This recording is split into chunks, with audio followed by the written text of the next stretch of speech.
Most stories that we read or watch don't tend to show us reality.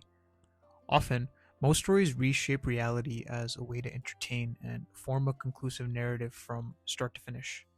One of my favorite forms of media is professional wrestling, and that's mainly because pro wrestling can blur the lines between fiction and reality to create storylines for the audience to watch. Tatsuki Fujimoto uses filmmaking to create a narrative in the main character's actual life in this story called Goodbye Eri. His name is Yuta, and he wants to present a movie he's been working on for a long time at his school. The movie is actually a mini documentary about his mother and her dying wish. Yuta's parents gifted him a phone on his 12th birthday. His mother bought it for him as a way to record her, and he does. From the very first pages, Fujimoto establishes something important. Yuta does not experience life directly, he experiences it through a screen. The panels reflect this. We're constantly looking through these kind of blurred frames.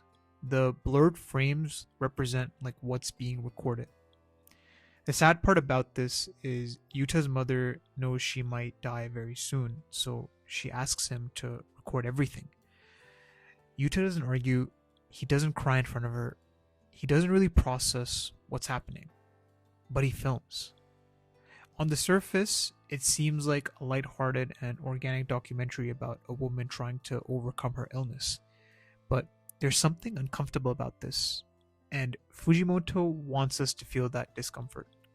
It feels invasive, detached, almost cold, but that detachment is the point. Yuta is already rehearsing grief before it arrives. Eventually, his mother starts reaching her final moments. Yuta doesn't know how to react and runs away when they reach the hospital. But the inevitable happens and she dies. Yuta turns all the footage he recorded into a movie, and this is where the story shifts from documentation to narrative construction. He cuts between the moments and he builds something cohesive out of the chaos. And then he screens it at school. It felt very real, but towards the end of the movie, something strange happens. The class watches the final scene where Yuta is running away from the hospital, and then the building explodes? It's absurd, over the top, and like completely unrealistic. It kind of ruined everything that he built. The students laugh, they mock it, they think it's insensitive, they call it stupid. But here's what's a little devastating about this: that explosion wasn't meant to be funny. It was Yuta trying to make sense of death. He couldn't end the film with something sad. He couldn't sit still. So instead, he punctuated it with excitement rather than something depressing.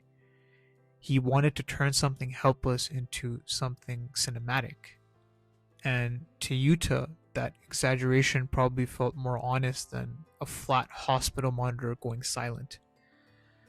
The class criticizes him not just for the explosion, but for filming his mother in the first place.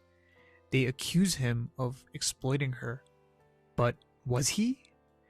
Fujimoto refuses to give us an easy answer because Yuta doesn't know either. Was he honoring her memory? Or was he hiding behind a camera so he didn't have to face her death? No one liked this movie.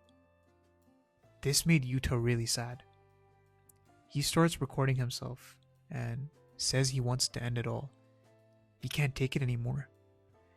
Yuta decides to go to the hospital rooftop, the same hospital where his mother died, and he's ready to jump.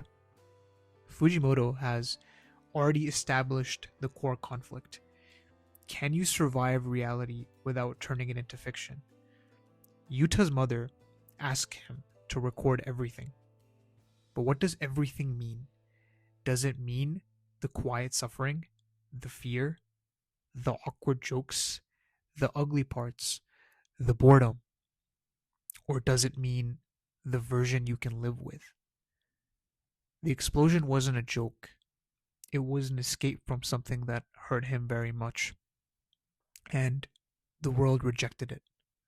So now, Yuta stands at the edge of something he cannot edit. Before Yuta jumps, a girl calls out to him. She says that if he wants to jump, he should do it elsewhere. She recognizes him as Yuta Ito, the guy who made Dead Explosion Mother.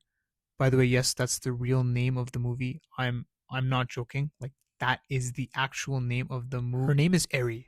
She drags him along to this weird abandoned building. There's a projector and a couch inside. Eri loves movies and watches them all day. She tells Yuta that she thought his movie was amazing, and she didn't just like the film, she understood what he was trying to do. The explosion that everyone laughed at, she saw it as an emotional expression. And this is crucial. Yuta's humiliation came from public judgment, from people who believed reality should be presented properly. Eri introduces something radical.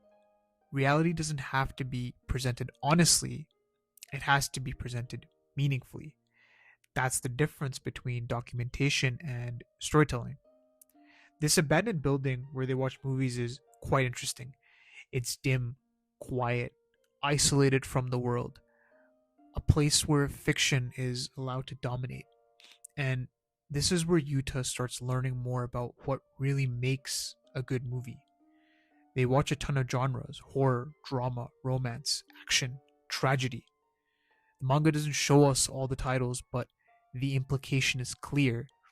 Yuta is learning the art of cinema, and through this, he's learning how to process life. Notice what changes here. Earlier, Yuta filmed instinctively, almost desperately. Now he studies. He learns about pacing, framing, editing, emotional rhythm. Fujimoto mirrors film language through manga structure, long vertical panels like tracking shots, and these repeated rectangular frames mimicking handheld camera footage. The story itself becomes cinematic while it is still a comic or a manga. It's a story about filmmaking told through controlled framing, which reinforces the theme: all art is a constructed lie told carefully. Eri challenges Yuta's earlier mistake directly. She doesn't criticize the explosion, she critiques the rest of the film. She tells him, why? Because it was too real, too literal, too unedited. Eri isn't advocating for dishonesty, she's advocating for emotional curation. If someone is dying, the raw footage isn't necessarily the truth.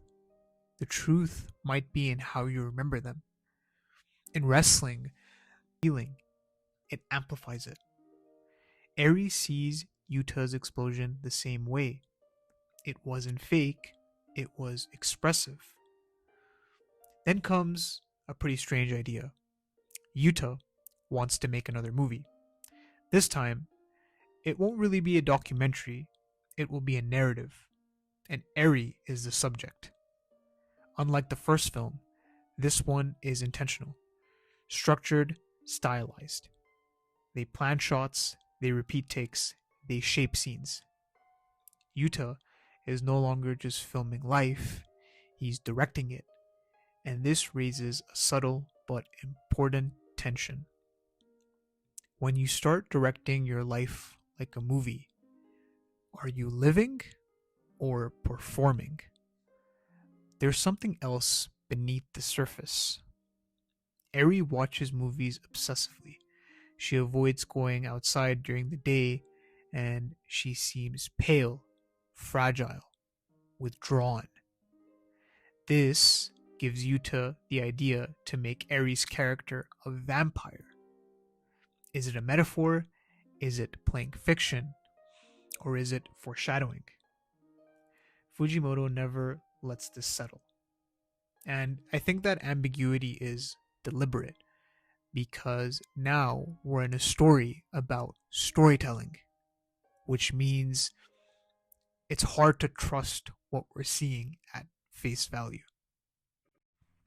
Up until now, Yuta has been filming because his mother asked him to, editing because he didn't know how else to cope, learning from Eri because someone finally understood him.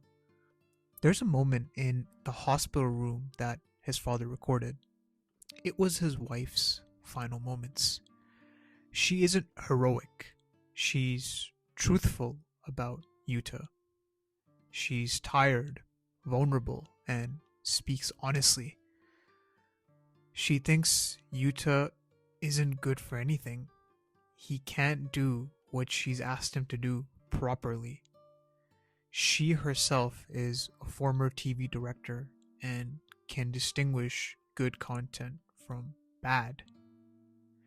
Now, she feels more human, more real, more uncut. It's messy. And Yuta had removed that. Why? Because it didn't fit the narrative he wanted. It didn't protect her image. It didn't protect him. That's quite the revelation here. The first film wasn't a failure because of the explosion. It was a failure because it avoided intimacy. The spectacle wasn't the problem. The avoidance was. When Yuta edits again, he isn't trying to impress anyone. He isn't planning a dramatic twist. He isn't trying to shock. He's choosing what to keep and what to let exist. That's the difference between denial and acceptance. Denial deletes and acceptance selects. Every memory that we carry in our lives is edited. We cut out conversations, crop arguments, replay the good parts, and mute the shame. We want to think memory is documentation. It's not. It's narrative. Yuta isn't changing the past, he's changing his relationship to it. And here's the brilliance of Fujimoto's structure: the explosion still exists. It wasn't erased, it wasn't retconned, it was repositioned. Now, instead of it feeling like a tasteless joke, it feels like emotional punctuation. It becomes symbolic, a scream turned to cinema. When you place raw vulnerability next to a spectacle, the spectacle stops feeling hollow. It becomes cathartic. It's grief expressed in genre. This time, the film isn't screened for classmates, it's screened for Eri. That detail matters. The first time, Yuta sought validation from the world. Now, he shares it with one person who understands the language he's speaking. And Eri doesn't laugh, she doesn't mock, she doesn't criticize. She accepts it, not because it's perfect, but because it's honest in its construction. And this is where the story quietly shifts again. Yuta no longer wants to die. He no longer wants to disappear. He wants to create. Creation has replaced self-destruction. But Fujimoto plants something unsettling here. If memory is edited, if storytelling shapes reality, if fiction can feel more truthful than documentation, then what else in the story has been edited? Are we seeing objective events, or are we watching Yuta's final cut? Because if he learned how to revise his mother's story, what's stopping him from revising everything else? Let's come back to the concept of the second film that Yuta is planning to make with Eri. So, as we know, the idea they came up with is that Eri is a vampire, and the vampire doesn't have a long time to live. She meets the protagonist, falls in love with him, and eventually dies from illness. This idea for the second film mirrors the first one in ways that feel too precise to be a coincidence. Yuta films Eri the same way he filmed his mother: long stretches of daily life, conversations, moments that feel mundane. But now it's different. He's not filming someone who is already dying, he's filming someone who feels alive, laughing in the theater room, talking about movies, imagining different scenarios that they could make. The camera, which once felt like a shield, now feels collaborative. They're creating together, and for a while, it almost feels romantic, not in a dramatic sense, but in an artistic one. Two people building a world, but repetition in storytelling is rarely innocent. Eventually, we learn something devastating. Eri really is sick, terminally. The story doesn't scream this at us, it reveals it gradually, almost quietly. And suddenly, the pattern becomes obvious: hospital rooms, fragile bodies, a camera pointed at someone fading. Yuta is back where he started. Except this time, he isn't a helpless son. He's a filmmaker who believes he understands narrative, which makes the situation even more unsettling because now we have to ask, is he documenting Eri, or is he subconsciously recreating his mother's documentary? Eri, however, leans into the fiction. She embraces the vampire idea. She talks about immortality through film. She jokes about becoming a legend. We are no longer sure what is literal and what is stage. Are the vampire elements metaphorical? Are they playful fantasy layered over reality? Or are we watching a film inside the manga that Yuta constructed? The paneling unveils this uncertainty. We're constantly looking through frames, rectangles inside rectangles. The visual language never lets us forget this is mediated. You are not seeing raw reality, you are seeing something edited. If someone you love is dying, is filming them an act of preservation or exploitation? With his mother, Yuta didn't know what he was doing, but with Eri, he does. He understands pacing, he understands emotional beats, he understands how to make an ending impactful, which makes the act of filming heavier. Is he honoring her wish to become immortal through cinema? Or is he once again using narrative to control grief before it happens? What makes this arc so tragic is that it feels mutual. Eri wants the film. She participates. She performs. She encourages the myth. But performance creates distance, and distance creates ambiguity. When someone plays a role long enough, even playfully, where does the real person end? Yuta may believe he's capturing Eri authentically, but he's also shaping her into a character. As Eri's illness progresses, the tone shifts. There are fewer playful scenes and more quiet ones.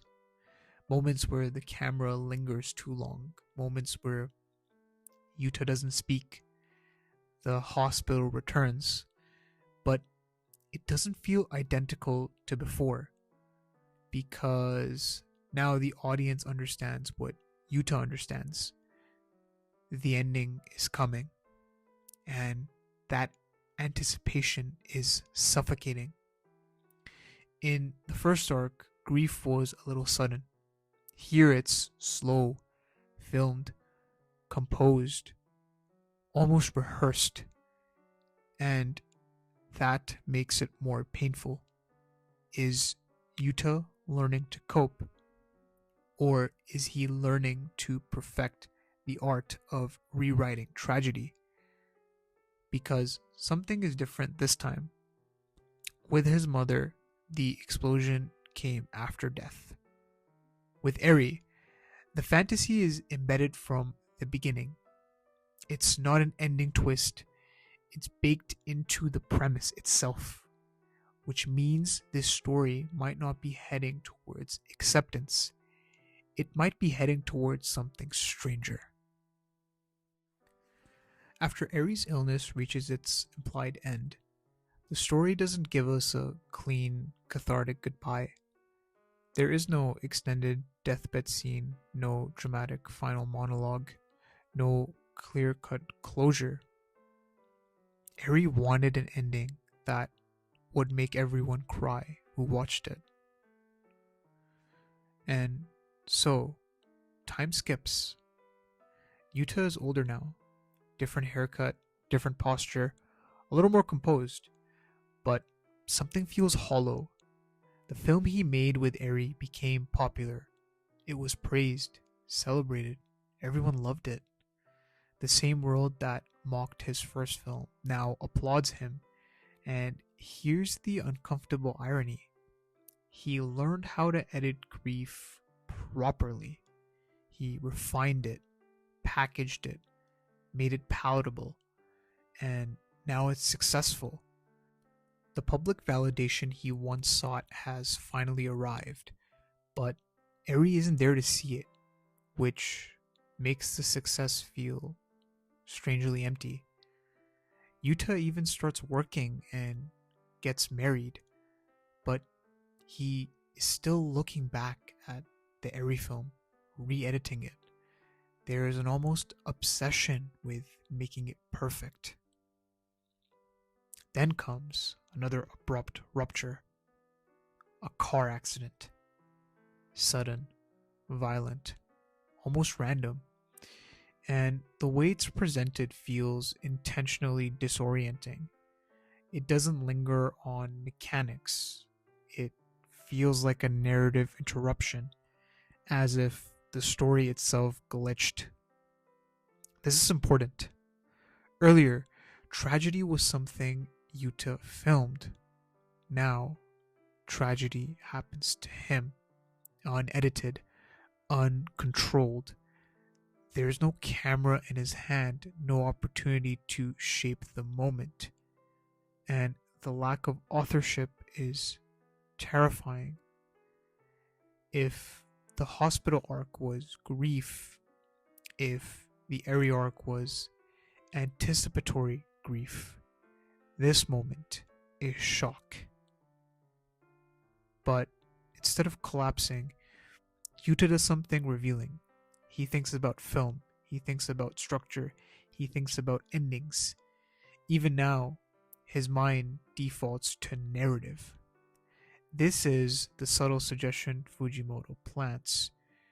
Yuta may have survived reality, but only by permanently filtering it through fiction. By this point, the story has layered so many frames that certainty dissolves.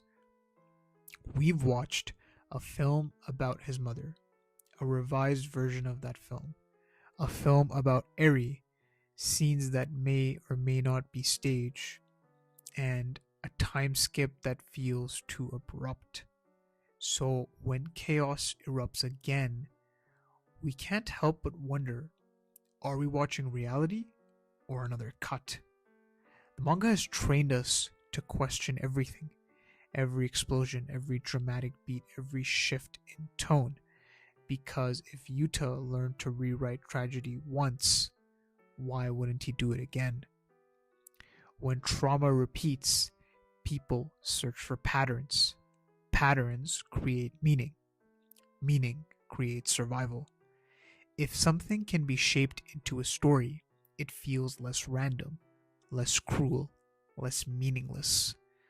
The car accident doesn't just threaten Yuta physically, it threatens the illusion that he understands the narrative of his life. And that's far more destabilizing. Because now the story isn't just about editing memory, it's about whether we can never see unedited reality at all. If every experience is filtered through perception, and perception is influenced by storytelling, then maybe reality as we understand it is already fiction. I think the most important thing to remember is that stories don't blur reality, they replace it with something that's worth remembering.